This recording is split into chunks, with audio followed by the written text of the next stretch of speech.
Hello students, আমি Nitish sir জ্ঞানজ্যোতি coaching সেন্টারের পক্ষ থেকে তোমাদের প্রত্যেককে জানাই আরো একবার স্বাগত। তো স্টুডেন্টস, আজকে আমি তোমাদের সঙ্গে আলোচনা করব একাদশ শ্রেণীর ইতিহাস বিষয়টি নিয়ে। তো তোমরা জানো তোমাদের যে কন্টিনিউ আমি ক্লাসগুলো নিচ্ছিলাম, আজকে কিন্তু আমরা বেশ খানিকটা অধ্যায়গুলো পেরিয়ে এসেছি বা বেশ খানিকটা টপিক আমরা পেরিয়ে এসেছি। তো তোমাদের ধাপে ধাপে যে ক্লাসগুলো আমি নিচ্ছিলাম তার আজকে বেশ কয়েকদিন পেরিয়ে যাওয়ার পরে আজকের যে দ্বিতীয় অধ্যায় থেকে আলোচনার বিষয়, কালকে আমি লাস্ট ক্লাসে আমি যেটা আলোচনা করেছিলাম দ্বিতীয় অধ্যায় থেকে আমি রেনেসাঁস সম্পর্কে আলোচনা করেছিলাম, কিন্তু আজকে আমি অন্য একটা টপিক নিয়ে দ্বিতীয় অধ্যায় থেকে আলোচনা করব। সেটা হচ্ছে ভক্তিবাদ থেকে অতি গুরুত্বপূর্ণ একজন ভক্তিবাদী সন্তের নাম, তিনি হচ্ছেন কবির। সেই কবির সম্পর্কে আজকের এই ক্লাসটা বিস্তারিতভাবে আলোচনা করব। ধৈর্য ধরে শেষ পর্যন্ত অবশ্যই ক্লাসটি করবে। ম্যাক্সিমাম 8 থেকে 10 মিনিটের একটা ক্লাস হবে তোমাদের, কিন্তু এই ক্লাসটার ক্ষেত্রে আমি যেটা বলবো তোমাদেরকে যে ধৈর্য ধরে এই যে 10 মিনিটের ক্লাসটা দেখবে, ভাববে না যে স্যারের কাছে আমরা কোনো ক্লাস করছি, ভাববে একজনের গল্প শুনছি, কবিরের একটা গল্প শুনবো স্যারের কাছে আজকে। তো আমি এই নিয়েই আলোচনা করব এবং খুব সুন্দরভাবে আলোচনা করব, খুব সুন্দরভাবে তোমাদের সামনে উপস্থাপনা করব। তো তোমরা যারা এখনো পর্যন্ত আমাদের অফিসিয়াল ইউটিউব চ্যানেলটিকে সাবস্ক্রাইব করোনি, তোমরা অবশ্যই চ্যানেলটিকে সাবস্ক্রাইব করো। আর রেগুলার ভিডিওগুলো পেতে অবশ্যই কমেন্টস করে কমেন্ট বক্সে জানাও।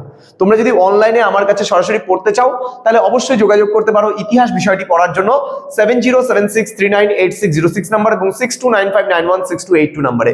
তোমাদের টোটাল যে কোর্স ফি রয়েছে, একটা সাবজেক্ট যদি পড়তে চাও আমাদের কাছে এই ইতিহাস বিষয়টা, তার জন্য পুরো 5 মাসের আমরা যে কোর্স ফি নিচ্ছি মাত্র 199 টাকা।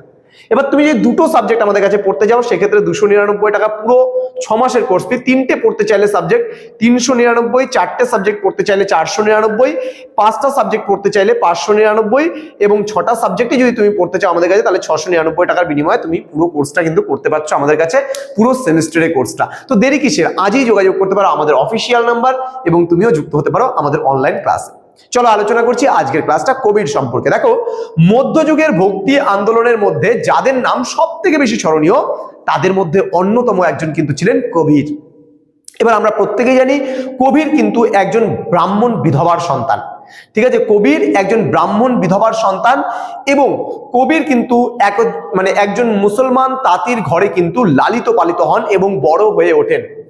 প্রথম জীবনে তিনি কিন্তু রামানন্দের শিষ্য ছিলেন, কিন্তু পরবর্তীকালে তিনি নিজের ধ্যান ধারণা কিন্তু প্রচার করতেন। তাহলে দেখো, মধ্যযুগের ভক্তি আন্দোলনে যতজন সন্তের আমরা নাম জানলাম তাদের মধ্যে সব থেকে বেশি জনপ্রিয় যিনি ছিলেন তিনি কিন্তু আর কেউ নন, কবির। তাহলে কবির কে ছিলেন? একজন ব্রাহ্মণ বিধবার সন্তান ছিলেন কিন্তু কবির।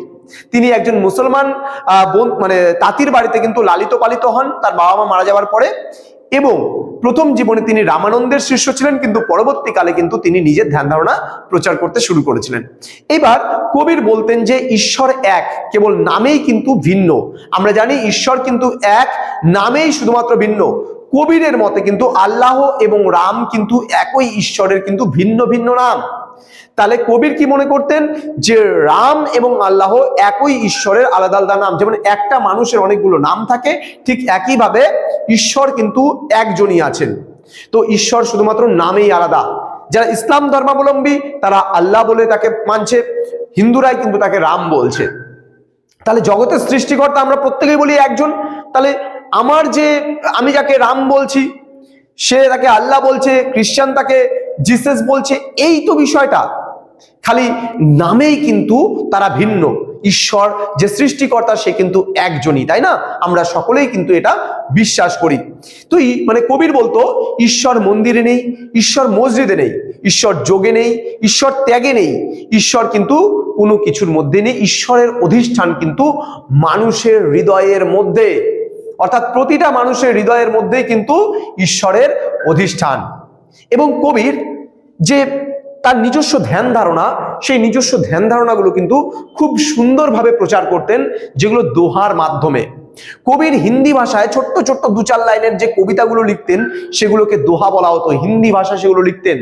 আমি জাস্ট একটা উদাহরণ তোমাদের সামনে দিচ্ছি, তাহলে বিষয়টা খুব পরিষ্কার হবে তোমাদের।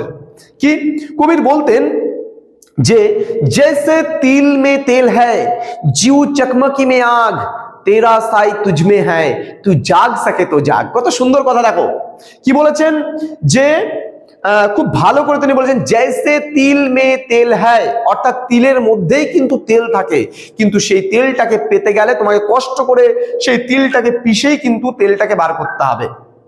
তো তাই কবির বলেছেন যে জৈসে তিল মে তেল হ্যায় জিউ চকমকি মে আগ, দুটো চকমকি পাথর ঠুকলেই কিন্তু আগুন জ্বলবে, না হলে কিন্তু কখনোই আগুন জ্বলবে না।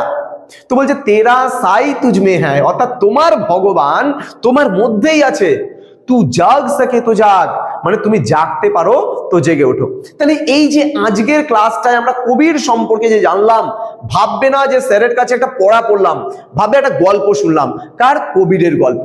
তাহলে মধ্যযুগের যে সমস্ত ভক্তি সন্তগণ ছিলেন তাদের মধ্যে সব থেকে বেশি জনপ্রিয় ছিলেন কিন্তু কবির। তাহলে কবিরের মা কিন্তু বিধবা ছিলেন, তাহলে ব্রাহ্মণ বিধবার ঘরে কিন্তু কবিরের জন্ম হয়েছিল। তাহলে ছোটবেলাতেই কবিরের বাবা মা দুজনেই মারা যায়। এবার মারা যাওয়ার পরে কবির কিন্তু একজন মুসলমান তাঁতির বাড়িতে কিন্তু লালিত পালিত হন, এবং কবির কার শিষ্য ছিলেন? রামানন্দের শিষ্য ছিলেন। কিন্তু পরবর্তীকালে কিন্তু তিনি তার নিজের যে দর্শন চিন্তা ভাবনা, সেই চিন্তা ভাবনাগুলো কিন্তু প্রচার করেছিলেন। এবং ঈশ্বর বলেছেন রাম এবং রহিম এক, অর্থাৎ ঈশ্বর রাম এবং আল্লাহ কিন্তু এক, তাই না?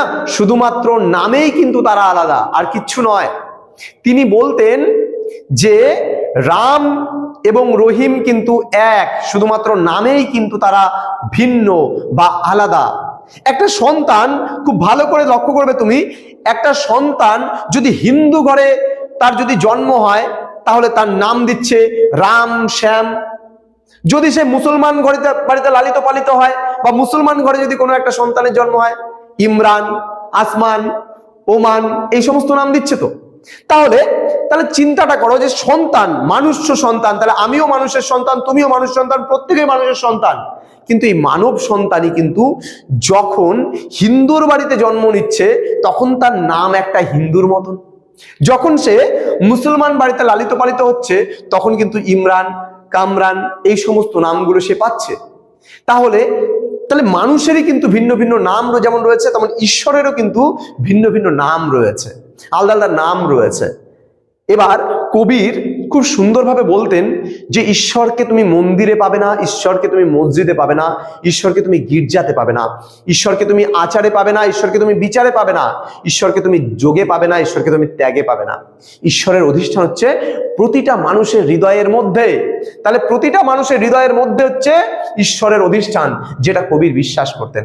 এবং কবির হিন্দি ভাষায় তার যে নিজস্ব ধ্যান ধারণাগুলো কবিতার মাধ্যমে দু চার লাইনের কিন্তু লিখতেন, যেগুলোকে দোহা বলা হতো। এবং আমি তোমাদেরকে দোহার একটা উদাহরণ দিলাম, জৈসে তিল মে তেল হ্যায় জিউ চকমকি মে আগ, তেরা সাই তুঝ মে হ্যায় তু জাগ সকে তো জাগ। তো স্টুডেন্টস, এই ছিল আজকে তোমাদের ইতিহাসের ক্লাস, কবিরের ওপরে ক্লাস। আশা করি ক্লাসটা তোমরা বুঝতে পেরেছো। কেমন লাগলো, কতটা বুঝতে পারলে অবশ্যই কমেন্ট বক্সে কমেন্ট করে জানাও। এর পরের দিন অর্থাৎ আগামীকালকে আমি একাদশ শ্রেণীর কিন্তু আরো একটা নতুন বিষয় নিয়ে তোমাদের সামনে হাজির হব, এবং তোমরা তার জন্য প্রিপেয়ার থেকো এবং তোমরা খুব ভালো করে প্রিপারেশন নিতে থাকো। ক্লাস 11 এর সেকেন্ড সেমিস্টারের যে বড় প্রশ্নের উপরে 3, 4 এবং 6 নাম্বারের যে প্রশ্নগুলোর উপরে বেস করে তোমাদের যে ইতিহাস পরীক্ষাটা হবে তার জন্য তোমরা তৈরি হয়ে থাকো। মুখস্থ বিদ্যা ত্যাগ করো এবং বুঝে পড়া শুরু করো, কারণ মুখস্থ বিদ্যায় কিন্তু ওই একজন টিচারের কাছে তুমি যাচ্ছ, টিচার বসিয়ে বসিয়ে তোমার নোটস লিখাচ্ছে, এই প্রথাগত পড়াশোনা থেকে বাইরে বেরিয়ে আসো। এবং ওই যে একটা আমরা মুভি দেখেছিলাম ওএমজি মুভি, যে ওএমজি মুভিতে বলা হয়েছিল রং নাম্বার, একটা কথা ছিল রং নাম্বার, তাই না? রং নাম্বার ব্যাপারটা ছিল না? তোমরা শুনেছো নিশ্চয়ই যে রং নাম্বার যেখানেই দেখবা সেখানেই এই কথাগুলো বলবে। অর্থাৎ তুমি খালি একজন টিচারের কাছে যাচ্ছ, সে তোমায় বসিয়ে বসিয়ে খালি নোটস লিখাচ্ছে, পেজের পরে পেজ, পেজের পরে পেজ, কিন্তু বোঝাচ্ছে না। তার মানে কি? Wrong number. তোমাকে বুঝতে হবে, তার মানে তোমার খাতা ভরছে, মাথায় কিছু ভরছে না। তো জিনিসগুলোকে বোঝো। নোট দিচ্ছে হাতে লেগে স্পিড করানোর জন্য, ঠিক আছে, কিন্তু তার সাথে সাথে বোঝাটাও খুব গুরুত্বপূর্ণ।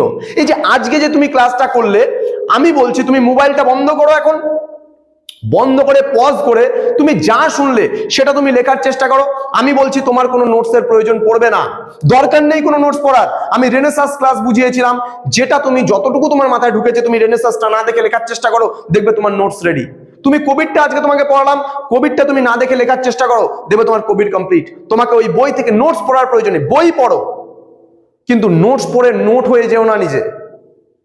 তো এটা হচ্ছে সব থেকে বেশি গুরুত্বপূর্ণ, হচ্ছে বোঝাটা। কারণ তুমি যদি একবার বুঝতে পারো না, বা বোঝার লাইনে যদি একবার চলে আসো না, দেখবে পড়াশোনাটাকে মনে হবে স্বর্গের মধ্যে বসে আছো।